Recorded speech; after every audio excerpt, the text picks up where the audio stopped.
بسم اللہ الرحمن الرحیم۔ حضرت سلمان فارسی رضی اللہ عنہ فرماتے ہیں،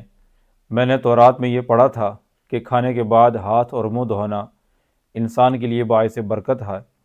میں نے یہ بات جناب رسول اللہ صلی اللہ علیہ وسلم سے بیان کی تو آپ علیہ السلام نے ارشاد فرمایا کہ کھانے سے پہلے بھی ہاتھ اور منہ دھونا اور کھانے کے بعد بھی ہاتھ اور منہ دھونا انسان کے لیے باعث برکت ہے۔ اس سے ایک بات تو یہ معلوم ہوتی ہے کہ نبی آخر الزمان صلی اللہ علیہ وسلم کے ذریعے سے اللہ تبارک و تعالی نے اپنے ادیان کو مکمل فرمایا ہے۔ تورات میں کھانے کے آداب میں صرف یہ بات بیان فرمائی تھی اللہ تعالی نے کہ کھانے کے بعد ہاتھ اور منہ دھونا انسان کے لیے باعث برکت ہے، تو آپ علیہ السلام نے اس بات کو مکمل فرمایا اور فرمایا کہ کھانے سے پہلے بھی ہاتھ اور منہ دھونا انسان کے لیے باعث برکت ہے۔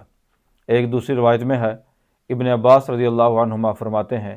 کہ جناب رسول اللہ صلی اللہ علیہ وسلم نے ارشاد فرمایا، کھانے سے پہلے ہاتھ اور منہ دھونا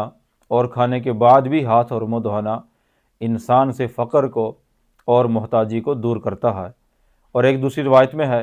آپ علیہ السلام نے ارشاد فرمایا کہ جو آدمی کھانا کھائے اور بغیر ہاتھ دھوئے رات کو سو جائے اور کسی مضر چیز نے اس کو نقصان پہنچایا، اس کو کاٹا،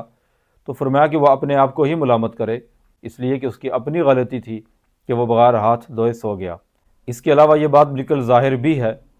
اور انسانی صحت، اصول صحت اور صفائی کا یہ تقاضا بھی ہے